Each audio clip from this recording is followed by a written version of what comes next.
Grabe nga ko. Hi everyone, maayong adlaw sa tanan. For today's video, magluto si Happy og mga favorite na mga pagkaon. Kaya nadugangan naman sa dangatong edad, muli akong gi-request na mga pagkaon, mga seafoods. So gipanghihawasan ako ni mga gipangpalit ni Happy sa merkado. Then after nilakaw na din ko kay practice man mo sa church. So Happy, this is your moment. So iyan nagipeng hugasan ng mga crabs, mga prawns ug ang mga isda nga pompano. Gihiwa na dayon niya mga isda.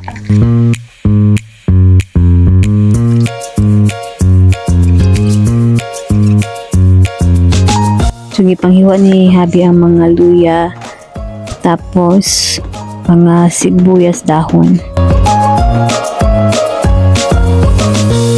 So iyang himon aning isda is iyarang i-steam. So niyang gihimo is nang hihugasan niya ang mga pusit. Tapos iya pong gihiwa-hiwa kay iya maning adobohon.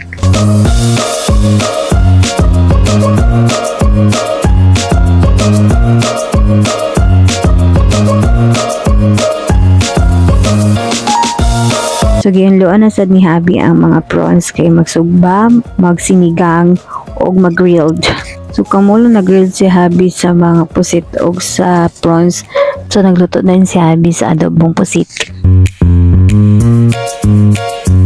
Then giluto na sad ni Habi ang buttered shrimp and crabs.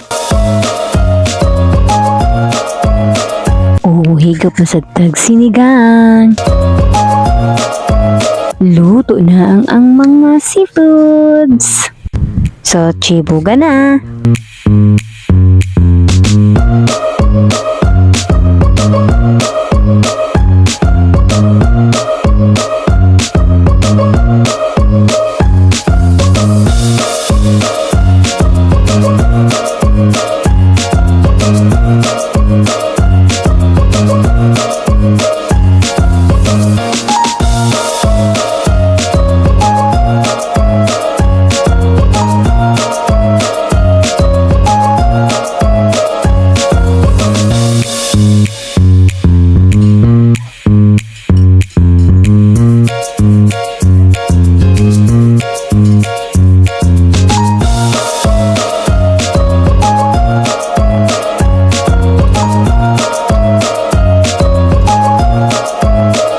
And that's it for today's video. Thank you for watching. God bless you all.